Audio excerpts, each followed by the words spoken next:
If you don't structure your Google Ads campaigns correctly, at very best, you're going to leave thousands of dollars on the table that you're missing in sales, and at the very worst, your campaigns are doomed to fail. Your campaign structure is one of the most important components to running a successful Google Ads campaign, so today we are going to take a deep dive into the ultimate structure you should be using when setting up a Google Ads search campaign. I'm about to show you the exact 5-step process that I use when setting up Google Ads campaigns and editing campaigns that I manage that have led to massively successful incremental gains when using the right structure. Stick around because this 5-step process is going to help you big time. So let's jump right in with step 1. Step 1 is nothing to do with the Google Ads interface whatsoever. The first step you need to take in your business, or if you're a freelancer or agency with your client's business, is to list out all of their products and services that they offer.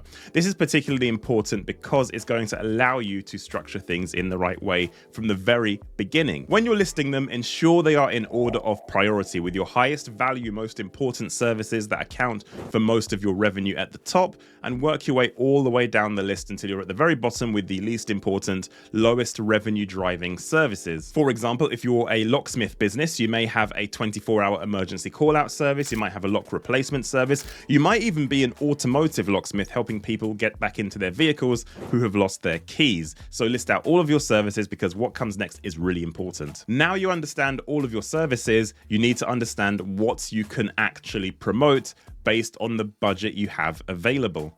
Now, it's really important you do this because if you have a very small budget and a ton of services, it's just not going to work. You're kidding yourself.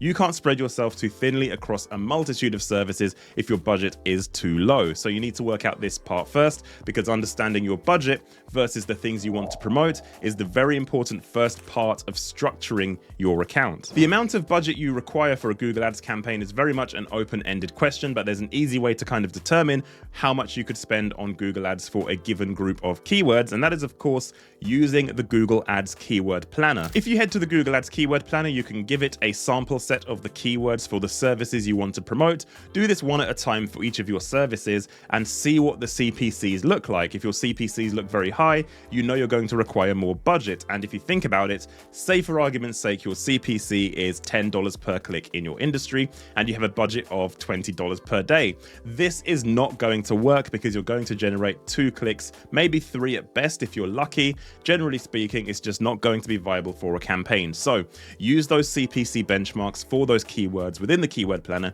to understand how much you could conceivably spend on Google Ads. So at the end of this process, you'll have a full list of services and you'll understand the CPCs for each of the services you offer, and you'll know in your bank account how much you can afford to spend on Google Ads and whether or not advertising all of your services or just your most important is viable for your business. Ideally, you want to be in a situation where you can promote everything your business does so long as it's profitable and so long as you have the budget. And if you want to scale your campaigns and your account to that degree where you can do that, if you're not there now, I've made a video about this. You can click the link at the top of this video that will take you to my plan for how to scale Google Ads campaigns from a very low spend to high growth. So now you know the services you want to promote and how much it's going to potentially cost you for a click and how much you could spend.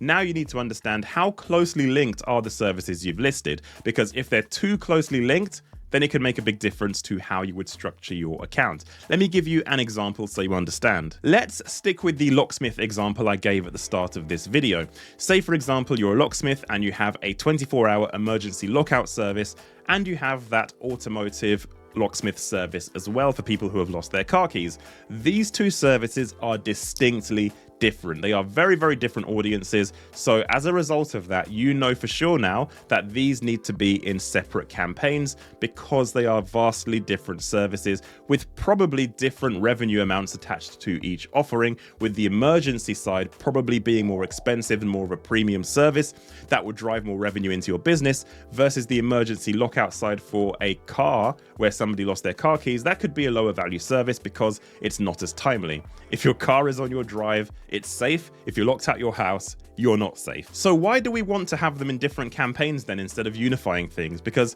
when it comes to smart bidding on Google Ads, a lot of people think unification is always best. And generally speaking, I do agree. But the reason in this scenario, and with the scenarios you may find in your business, is that basically they're two different audiences. They're two different types of persona or person searching for the service. They're so distinctly different that by having them in the same campaign, you're going to probably confuse the bidding algorithm a little bit, because you want all of the conversions into your campaign being a similar type of person looking for a similar type of service.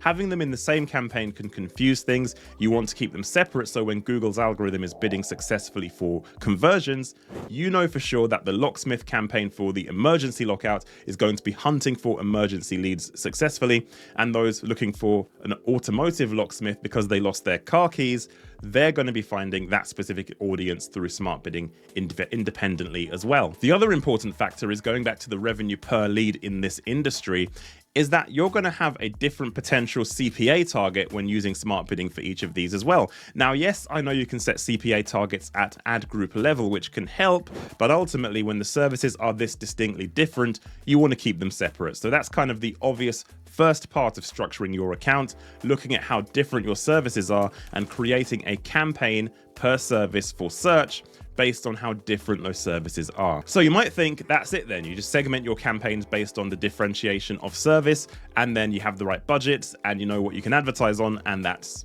basically it. Well, no, there's another important component that you really need to be aware of, and it's probably the most important, because this component is your business. Your business has to come first, regardless of structure. And in an ideal scenario, your business and the Google Ads structure that's ideal would be in perfect harmony, but that's not always the case. Let me give you an example of when you should put your business ahead of potential structure best practice. Staying with the locksmith scenario again, you're going to be tired of this by the end of this video. Let's say, for example, this locksmith business has engineers in North London, East London, West London, and South London. Now, these engineers have to be active, because if they're not working, they're costing the company money and not delivering on a service to make revenue for the business. So what does that mean? Well, materially, what it means is you need to generate leads for all areas of London. So if you're in a scenario where you unify your campaigns and don't segment by area, there will be the most popular area that Google will lean into. When Google understands that maybe, say for example, East London generates easily the most leads with the highest conversion rate, the campaign will optimize towards those locations primarily because it's an obvious source of leads for Google's smart bidding. It's going to lean into that because it's going to deliver success in the easiest way. So what you need to do in this scenario is override this, because you have to generate leads for the guy in North London, the guy in West London, and the guy in South London. They're just going to be sitting in their van doing nothing if you don't do this, and your business has to come first. And there'll be many other scenarios where you have to force revenue behind particular services or products because they keep your business running, they keep people employed, and because essentially you need it as part of your business plan. In this case, you have to drive leads successfully to those engineers in North London, South London, East London, and West London. You have to do it. So you need to structure your campaigns in accordance with that. So now we've split the services between locksmiths that do emergency lockouts and things like that, and automotive locksmiths. You also need to further segment into more campaigns per area of London if this is your business scenario. Because remember, budget and location is managed at the campaign level. You can create as many ad groups as you like with different keywords with a geo basis for London, so like North London boroughs and areas as keywords within the campaign. Google will just lean into wherever the leads are coming from. So even with a geo-based keyword approach in a unified campaign, it's not really going to help things. You need to force budget into specific geographical areas, and segmenting campaigns is the only way to do this. So now you know exactly how to segment into campaigns. There's one more really important component to your structure, and that of course is your ad group structure. Before I tell you the best structure, let me just put it out there. Just stop using single keyword ad groups. Those days are long gone. If you're setting up single keyword ad groups, setting up campaigns or ad groups with one keyword in, just stop doing it. You're not going to be able to optimize effectively.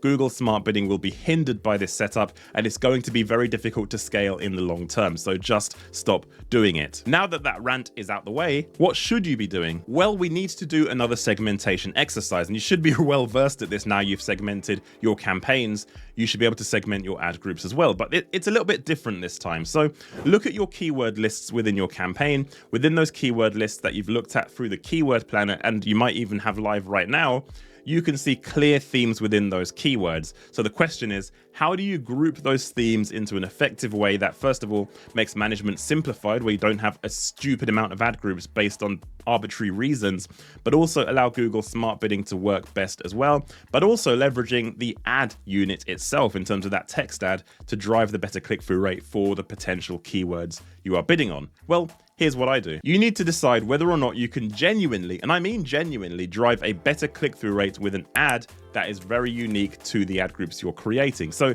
let me give you an example. So let's use the locksmith scenario again. Say for argument's sake, you have the keyword emergency locksmith, and you have the other keyword in your campaign, emergency locksmith near me. For me, these two keywords are so similar, they could easily sit within the same ad group. If you segmented them into different ad groups, could you meaningfully increase the click-through rate with a unique ad copy for each of those keywords?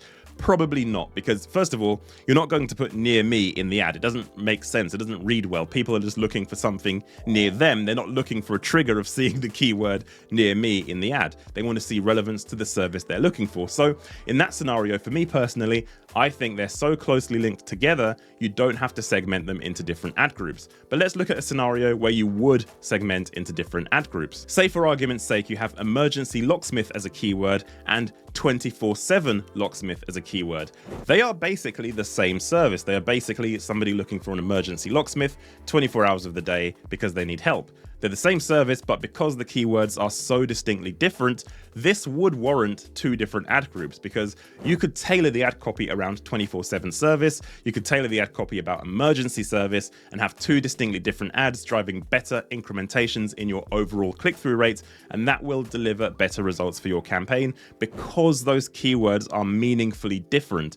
You're not segmenting for arbitrary reasons just because, you're segmenting because of the power of the ad copy that links to those keywords. You're doing things in the right way, because over-segmenting makes management more difficult, it makes optimization more difficult, so you should keep things simple. I'm all about a simplified setup with the modern Google Ads structure. Oh, and by the way, if you're going to use Broadmatch for your campaigns, then overly segmenting your ad groups makes zero difference, because those search terms across all of your very hyper-segmented, overly segmented ad groups will basically look the same. Google will just decide which ad within your ad groups has the better ad rank for the user at the time, and you're going to see crossover between all of those ad groups regardless with Broadmatch. So it doesn't even make sense to do it from that perspective, and unless you want to use a crazy ad group negative structure, which again, on Broadmatch, I don't advise. I just advise Google picks the ad that's relevant to the user at the point of auction, because it's going to deliver potentially better results.